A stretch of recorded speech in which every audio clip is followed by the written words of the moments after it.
All right, so look, guys, welcome to this evening's presentation on, as you can see on the slide, on supply and demand. From me and the FP Markets team, thank you very much for taking the time out of your evening to be with us this evening. So this is really an introduction to supply and demand trading. I will be keeping it reasonably basic for the benefit of any newer traders present. Soon we'll have part 2, where we'll be looking at the concept in much more detail, and also reaffirming today's concepts. I must also point out what I show here today is largely a collection of study which I've found to work over the years. So I'm not here to say that another supply and demand trader is wrong or right. It may appear similar to some traders and different to others.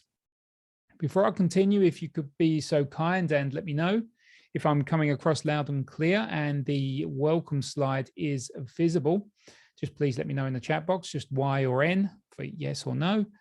Also, feel free to let me know your experience with supply and demand trading. Have you used it to trade? Are you currently using it? For example, look, although I see a lot of regulars here, which is great. For those of you who don't know, my name's Aaron Hill, and I'm one of the market analysts here at FP Markets. Thanks, Steve. At FP Markets. As I say in other webinars, I've been involved in the financial markets for more than a decade. And I'm largely obsessed with the technical side of trading. So one final thing before I wrap up the introductory slide is I will be switching to live charts. So please do post possible setups in the Q&A or the chat box, and we'll look at them at the end in terms of supply and demand, of course. So as you can see here, a disclaimer is on the screen. So trade responsibly. Derivative products are highly leveraged, carry a high level of risk, and are not suitable for all investors. Features of our products, including fees and charges, are outlined in the relevant legal documents available on our website. So that's really it for the disclaimer. Now, in terms of the sessions agenda, as you can see, the first port of call is introduction to supply and demand. Clearly, I'll provide I'll describe what supply and demand is in the largely in the FX market. It will be here. I'll also introduce you to the 4 basic configurations that you will find on the charts. We'll then take a quick look at liquidity. So as for liquidity, we'll try and deep dive into the psychology behind how supply and demand areas form on the chart, and also look at why they sometimes hold price on return. Identifying supply and demand is the next one. As its title implies, we'll be looking at how I look at identifying supply and demand areas. Basic entry and exit strategies. I'll provide you how I look at these areas and how I would trade these areas. And finally, guys, we'll round off things with a Q&A. If I'm unable to get to any of the questions posed this evening, please do feel free to send me an email at marketanalyst@fpmarkets.com, and I'll get back to you. Well, the research team will get back to you as soon as possible. Alternatively, consider sending an email to support@fpmarkets.com. Final point, there will be a recording of this presentation, and this will be available either through the FP Markets website or through the FPM's YouTube channel. Okay, so an introduction to supply and demand. As I'm sure most here will know, I will try my best to, I will not try my best to flood these slides with bullet points. And that just seems pointless to me.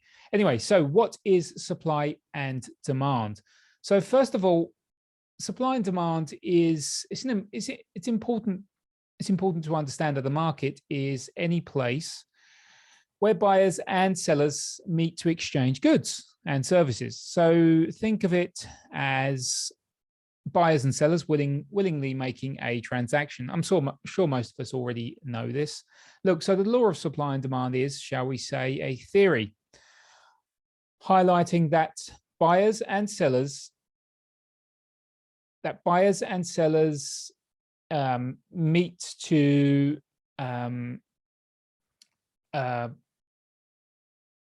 completely brain fog there. So buyers and sellers, they meet to exchange, sellers of a product and buyers of a product, they meet to exchange. So according to market theory, the relationship between supply and demand balances at a point in the future, and that's called the equilibrium price. So as a very basic example concerning the law of supply, let's try and think about it this way. So when strawberries are forming or growing, a constant supply of water is needed to produce them. Should a drought form and very few strawberries are available, people want strawberries more than what's available. The price of strawberries will usually increase dramatically as a result of this. So an example behind the law of demand is to say, let's imagine a famous artist passes away. The supply of that artist's work will obviously come to an end. Therefore, demand for his work, for his or her artwork, I should say, should increase as people want to purchase the few last pieces that exist. So as you can see here, supply can be thought of as the amount of goods being sold onto the market by producers. So supply can be, yep, okay, that's a pretty good demonstration of supply, really. Then we have demand. Demand is the quantity of the goods that consumers wish to buy at different prices. Look, before I put everyone to sleep, I'm not an economics professor, and I'm sure you're not here for supply and demand 101. So I just thought this would be a good idea to really introduce you to the basic concepts of supply and demand. A basic introduction to what will follow on the charts. So what is supply and demand on the charts? I'm sure most of you have seen or heard of these terms: rally-based rally, drop-based rally, drop-based drop, and rally-based drop. Okay, so there's four terms, four primary areas of supply and demand. In short, you'll generally see supply and demand traders look at RBRs, just for short, to save saying the entire word, DBRs, DBDs, and RBDs. So these are common terms, but for me, my personal preference is I concentrate mostly on the rally-based rally areas and drop-based rally, rally-based rally areas and drop-based drop areas. The reason being is I've just found that the drop-based rally and the rally-based drop are not as higher probability as these two areas up here. I've just found a lot more comfort in these areas, and I've found that they're just, as I've said, higher probability. So look, traders essentially search for robust areas that form a healthy advance. Let me get the pen out. A healthy advance or a healthy decline out of its formation. So as you can see here, we have a healthy advance and a healthy decline. A rally-based rally is, so a rally-based rally zone is a form of demand and is established, and is generally established within an uptrend. You know, consecutive higher highs, so consecutive higher highs and higher lows, or at the beginning of a possible move, as you can see here. So this, the overall structure, of the rally-based rally is, as you can see, it begins with a rally. Look, it's all in the name, really. This is pretty basic stuff, but begins with a rally, so an extended move to the upside. Then we form a base, so it's a consolidation. So for anyone that looks at chart patterns, it's very similar to a bullish flag. Then we continue to the upside. We break out of that bullish flag and we continue higher. That's really the overall basics of the rally-based rally. Look, I won't go over the drop-based drop because it's exactly the same. But for the drop-based rally, this is a different form of demand. So as you can see, we have an initial drop and we are within a downtrend, as you can see here. And then we form a base. So think of these as caps. So there's a cap that forms here, and and price resumes to the to break out. Not resume. Price breaks out to the upside, and following that consolidation. So think of price bottoming here and forming a rally to the upside. Exactly the same for a rally-based drop. We have an initial rally. We have a cap on price. You can think of these as caps, actually. We have a topping of price, if you will, and then we have a follow through to the downside. That's all this really is. And then we look at these areas here to trade. Should price return? Okay, so we look for these areas to as potential trading as potential trading zones that we can potentially take advantage of. So I look for, so in terms of what I look for the supply and demand, as I've already said, I'm more in favor of these two up here, the rally RBRs and the DBDs. So I look for strong movement to form out of each base. That's one thing I look for, strong movement.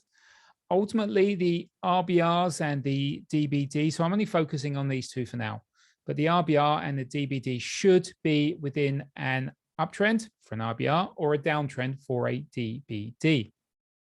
Now, a zone's freshness is very important. I have seen quite a few definitions across the internet.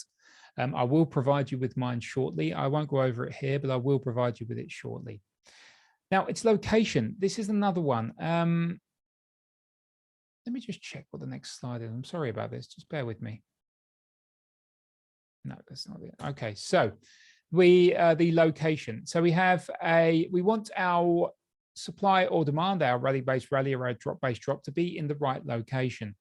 Now, I am not talking about its location within the trend, although that is incredibly important. I am talking about where it formed in terms of market structure. And this becomes a little bit more advanced when you start looking at things like this.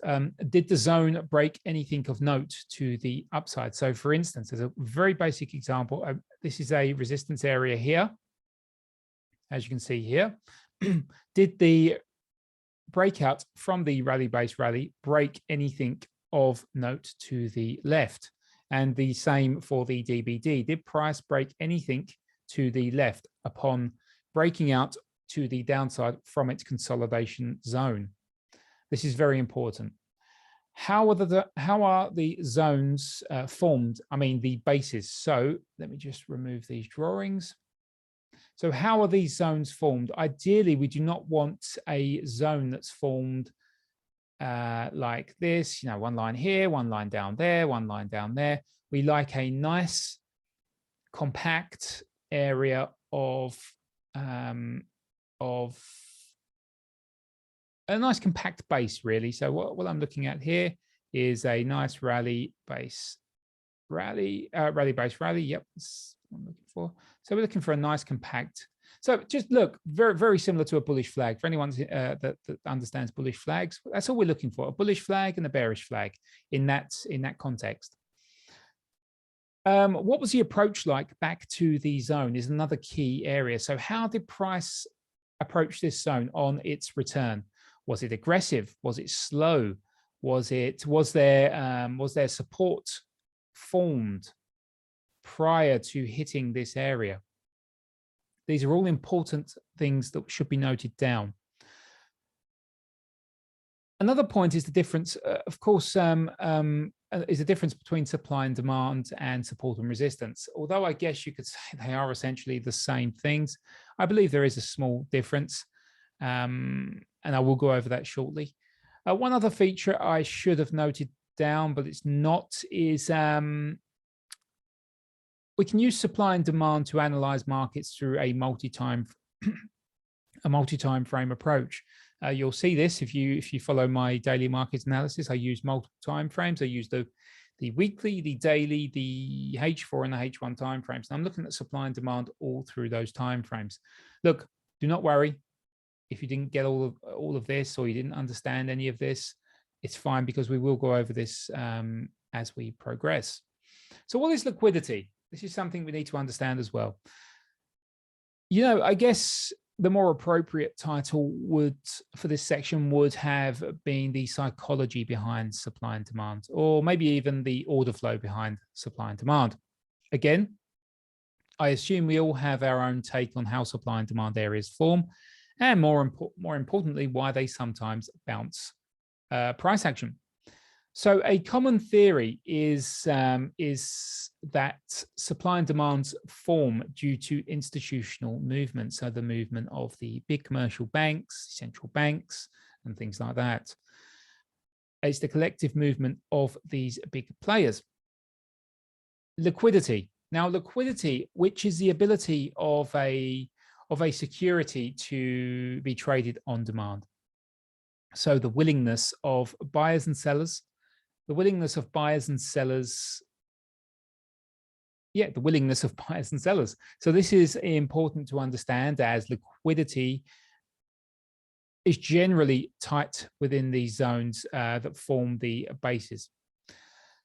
Knowing this and understanding that larger players are active within these, let me just get the pen, are in the active within these bases. So let's assume that institutional movement are active, institutional players are active within these areas. Let's just assume that. We can begin to understand when large moves form, why large moves form out of these bases, and why they're potentially tradable upon return. This liquidity is therefore believed to be, so I believe it to be created by large institutional traders, think large banks, the hedge funds and things like that. These larger players cannot, like what most of us can, they cannot just enter the market with their buy order and hope that there's enough liquidity to absorb their orders, as they generally trade in size. So what they can use are small consolidation zones to enter in small increments. And look, I know this can be a bit difficult to grasp, but hopefully by the end of part 2, we will have a solid, you'll have a deeper understanding. As I said, I don't really want to go into too much detail with this, but now, look, just to be clear, I am not saying this is how supply and demand areas, definitely form. But this is the best explanation I've come across, and it does somewhat make sense. So if anyone here does know of how these areas are 100% formed each time, please do let us know. But really, the markets are made up of buyers and sellers, right? Hence why I believe what I briefly just touched on should make sense, or does make sense to me anyway. Now, the main points I want to get across are a basic understanding of how the supply and demand areas are formed by the larger players. And obviously, I want traders to understand how to spot these supply and demand zones on the charts with confidence. Do bear in mind that we cannot just simply pick any area from the chart. This is something and then pray that it holds price. This is something I see a lot of newer traders attempt to achieve, but ultimately it leads to failure. One final point is we should never really assume a supply and demand area will form. I shouldn't really need to say this, but I've had some traders ask me, can we anticipate this? For me, I don't really know how to anticipate this. I would just rather wait for the demand or the supply to form first, and upon its formation, I would then look to trade its return. Okay. Any questions, guys, please do let me know, and I'll happily answer them as we progress. All right, so these are the main points I look for. I discussed at the beginning of the presentation. As you can see, we have a number of things. We have strong movement. We have an identifiable trend. We have duration. this shouldn't be like that. I'm sorry, guys. So we have strong movement. As I said, we look for strong movement out of the zone. We look for an identifiable trend. I assume we all understand how to draw a trend. So if you don't, I'll show you. We have the trend beginning here. We have the higher high. We have the higher low. We have a subsequent higher high, subsequent higher low, and so on. So it's consecutive. It's a series of higher highs and higher lows for an uptrend, and a series of lower lows and lower lows, lower highs for a downtrend. Okay, so it's consecutive or successive series of lower lows, lower highs, lower lows, lower highs, and that's just a downtrend, guys. So we want to see our rally drop-based drops form within these downtrends, and our rally-based rallies form within the uptrends. Now, you can also look for the drop-based drops to form within the uptrend at the dip, and you can also look for the rally-based rallies to form within the rally, within the pullback, within the uptrend, downtrend. Now, the duration. Let me just draw this on there because I think this would serve well. So the duration from our supply or demand, let me just roughly draw this on. So we have our demand area here. Okay, so how long, this is a question for you guys, how long should we, or would you think is the more higher probability trade? How long do you think we should allow price to trade away from this zone? I mean, don't forget, price can continue higher, can't it? It can continue higher and then it can eventually test this area. Would you prefer to see price continue higher for a number of days, months, or even years from this area before trading it on its return? Or would you prefer to see price do this? So not immediately, within a day or so, depending on the time frame, of course. Would you prefer to see price do that? That's a question for you guys. If you feel strong enough, confident enough to answer this, please go ahead. And if not, I'll get back to this in a minute. So fresh, this is a very, very important concept. So fresh being, imagine we are trading a supply and a rally-based rally, and the trend is higher. It's all looking good. Here's our rally-based rally. Okay, and the rally-based rally has indeed formed.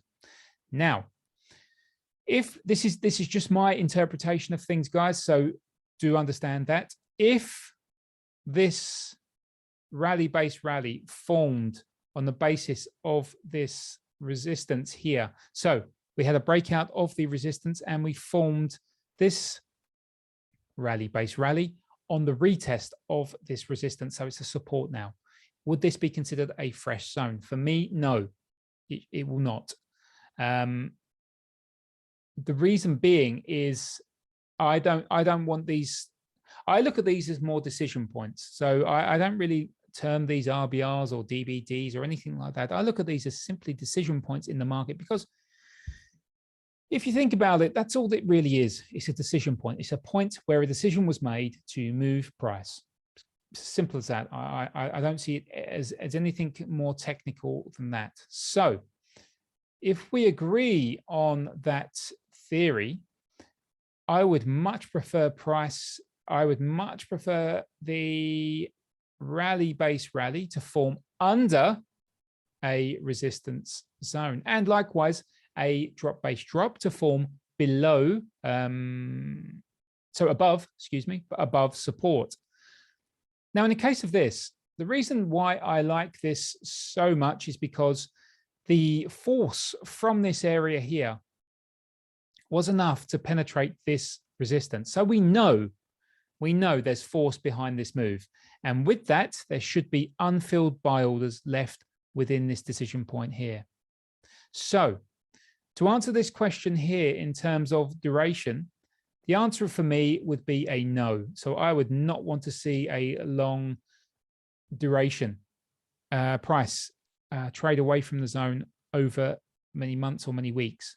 I prefer to see price quickly return to the level and test the upper base and rally higher. So in this case here, I would want to see price break above this resistance here and then follow through to the downside to test this area here and then rally higher. So generally what we look to do is we look to enter at the upper base for the rally base rally, and we look to place our stop below the area's range. But look, if you're more of a conservative trader, you can look for other supports or other demands even below and then place your stop below there. That's just in case price does whipsaw below here, which can happen, of course, before rallying higher. But on average, I look for the entry around the upper edge because sometimes they are so high probability. I mean, they're so to the pip, if that makes sense, to the pip reactions at these points. So location, we look for it to be positioned. That makes sense. It to be positioned around supply and support and resistance. That makes sense. I hope so. Look, this could even have been a round number here. All right, this could even be. Let's imagine it was parity, because look at the euro right now. It's trading around parity. So imagine the buyers pushing higher. We form a base here. This is the decision point, and we break above parity, the $1 figure. So the break above this round number is a huge move, right? So the retest of this area is likely to hold unfilled buy orders that we want to take advantage of. Why they hold unfilled buy orders? My theory, my argument is that it is due to the strength of the move higher. So this momentum, quick move higher, left a lot of traders behind. So a lot of traders would have been left behind. They would have wanted to get into this move. They would have wanted to be part of this break, of this resistance. So they leave their orders live at this point here, looking for price to retrace. And that's where we look to get in. That's my theory, or my argument, if you will. Base formation, we've really gone over that already. That's pretty basic. We just don't want to see a very messy zone like this. Okay, so we like to see a nice compact area. Okay. Now the approach is something I tend to look at, and with experience, you should be able to see it as well. But let me try and see what I can do. All right, so we've had our break here. So we could get a dominant bearish move back to the area. Now, this may scare a lot of traders, but don't catch a falling knife, I believe is the term. But if your sell-up is there, and this is very important, do not trade these with news, because you're a technical analyst and you're not following the fundamentals as much. You're just aware of the major events that are scheduled for release. Now, if there's major news coming out at this point here, and you see a dominant bearish candle, it could still they do still work at times, but you're taking more of a risk, in my opinion, if you're trading with the scheduled economic data. But that's down to you to decide, and your obviously what you input in your trading plan. So just to be aware, we can have another approach where price actually just compresses lower. Now, I actually really like this. So imagine this is this area here. So price is compressed lower. So what I see this, my argument is all of this movement has compressed enough to consume all of these sellers. So there's a very little selling, sell orders left here, because as price dropped, we rallied back higher to consume the limit, the sell orders, dropped, and then rallied back higher to consume the sell orders, and so on. So once we reach this area of demand here, we have a free run. So this is something else to watch out for, an almost compressed, almost like a wedge, if you will. So we have a wedge here, a wedge formed there. Some traders also look to confirm these areas with Japanese candlestick patterns. I don't, but some traders do. They look for the shooting stars, the bullish engulfing patterns, and so on. All right, so that's really covered what I wanted to show during this presentation. I hope you're all clear on what I'm showing. There's been no questions I see, so I assume we all understand what I'm looking at. I do have a few charts which I'm going to show right now, just so we're all aware of where we are on the charts. So this is the euro dollar. This is the M30 time frame. Now, would you believe it? I drew this up earlier today, and I'm not sure if you've been watching the news, but the US just, well, not recently, 4 hours ago, they released their activity data. So a private sector activity data, and it come in pretty disappointing actually, which weighed on the US dollar and ultimately benefited the euro. So as I said, this is a prime example. I would not trade these areas when there's strong news coming out or potentially high impacting news. So what I really wanted to highlight here, look at this low. This is a considerable low on the M30, right? And that is the 14th of July low at 99.52. So with that being said, this decision point here, this area, see, look, this is a drop, base, drop, drop, base, drop. Okay, let's just zoom in. So we have a drop, a decisive drop, a decisive consolidation, a quick consolidation, and a drop. But what happened on the drop, on the final drop? We broke through that low, that considerable low. So we've broken something to the left. And if you remember, we look for, that's one of our check boxes. We look for location. That's a perfect location. Well, also what we have here is resistance at this point here. Can you see that? We have resistance, resistance, resistance. Now above this resistance, what do you think there will be? There will very likely be stops above here from sellers looking to trade a potential fade of this area of resistance. Now, once those stops are taken, they will be buy stops and provide bigger players or larger players to take advantage of this area or to potentially enter the market. So what they'll do is they'll sell from this point here and sell into all of that buy stop momentum above these highs here. Now, as you can see, this area failed in remarkable fashion. But as I said, this was during news, so I would not have been trading this level at this area anyway.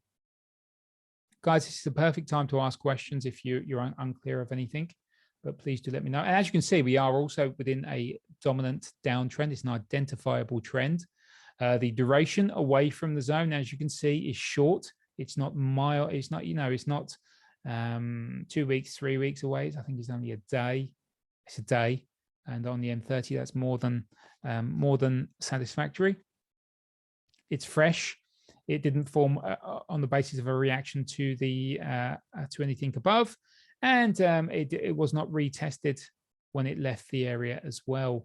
The base formation is really nice. Is really compact, and as I said, the approach was very, very nice because we had this resistance. The only reason we didn't trade this was because of the news. Now, switching over to stocks, this is Microsoft. I just really wanted to show you, one second.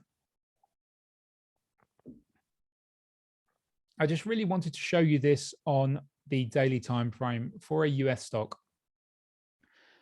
Why would I have not traded this area? Now, guys, if you feel comfortable enough to answer this, why would I have not traded this area here?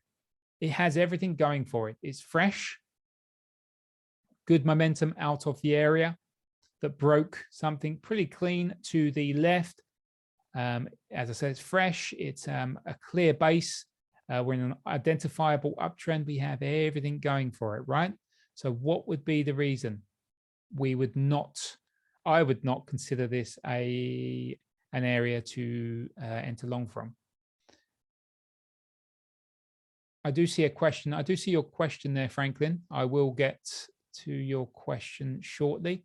So just to answer this really here, the reason I would not trade this is because of what? The duration away from the zone. Now, if we'd have formed this area and come back to test this zone here, that's a viable trading opportunity. But what happened is, as you can see, price rallied higher, and failed to come back. So when was that formed? That was formed 13th of October or 14th of October 2021, and now we're back the 21st of January, so the end of January of 2022. So October, November, December, January, 3 months is way too long. Just far too long to consider this. And yeah, and look at the volume as well. If you follow volume studies, look at the volume, that candle coming in, that bearish candle hitting the area, as you can see, is higher than the average. Look at that candle there. If we just mark that up, look at the volume coming into that. It's pretty intense. Let me just mark that up. Sorry. So look, it's pretty intense, right? It's the highest volume since the 27th of January 2021. So it's certainly something to be aware of, and you don't really want to be trading that when you've got high volume momentum. And look, I wouldn't be trading this anyway, because now we're in a downtrend, right? We have a lower low, we have a lower high, lower low, lower high, and look, we did make a lower low at this point here. So this is something I would not trade. Now onto this is more short term. As you can see, pound yen 5 minute. I marked these up today. And I marked these up when price was testing it here. I think I didn't expect this test and so on. But I just wanted to give you an idea of because you're not always going to have the best zones. You're not always going to have the perfect areas. But look, for me, these are pretty decent drop-based drops or decision points. So we have our first decision point here.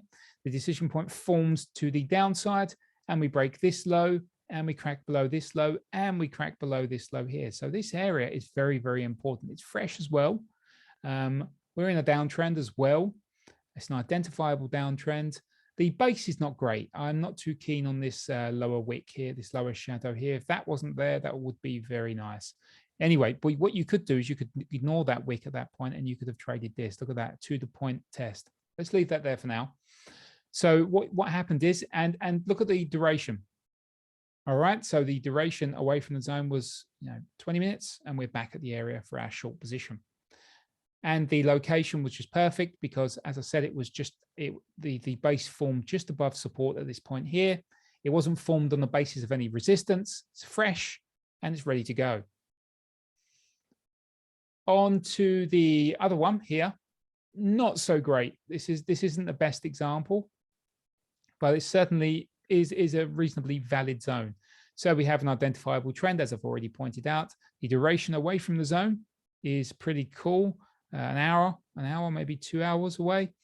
And the break below. So we formed the base here. We broke below this low here, and also this low here. So these are considerable areas that we've broken below.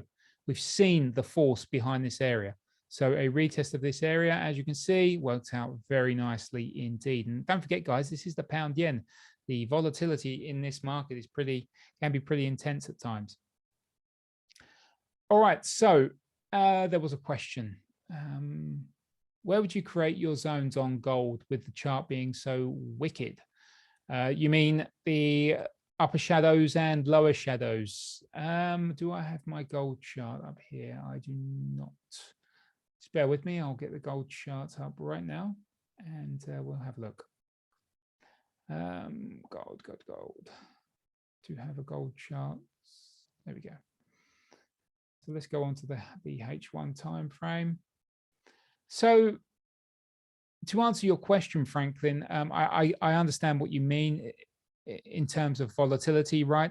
But you can still find these areas. Look, just really quickly, I would not have traded this area, but this is a nice area. It did actually work very nicely.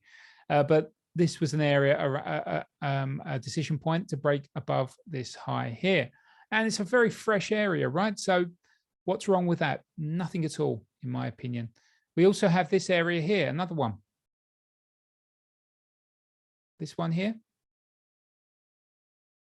Another decision point. Look how easy that was trapped. Why is that the decision point? Because look, it was formed just before we broke this resistance here. We formed this area. Yes, we did tap above it, but we didn't close above it.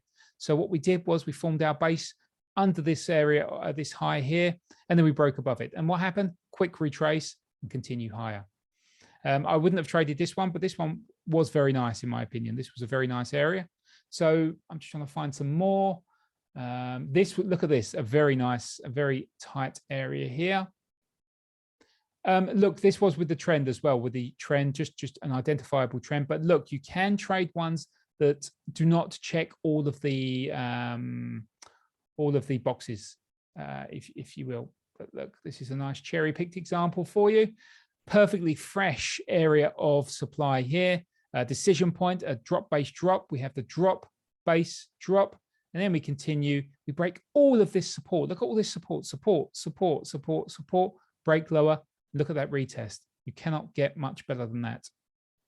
And look at the risk to reward on that. We could have entered at the lower edge of there, placed our stop above this area, and away you go. The risk to reward is just unbelievable on that trade. I hope that answers your question, Franklin, because that you can still create, especially on gold. You can still create, as I've shown, you can easily still create areas of supply and demand. Now, if there are any questions, if you want me to look at any charts, please do put them in the chat box right now. If not, I will wrap this up because I've touched on everything I really wanted to touch, and I did not want to throw any more at you really, other than this, because I will save that for part 2 because it would be too overwhelming, I believe, if we focused on any other things. All right, so let me spin back to the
Dear all, thank you for attending Aaron's webinar. Unfortunately, he's facing some technical issues and he's not able to wrap up his webinar, but please do send an email to him at marketanalyst@fpmarkets.com with any questions that you have.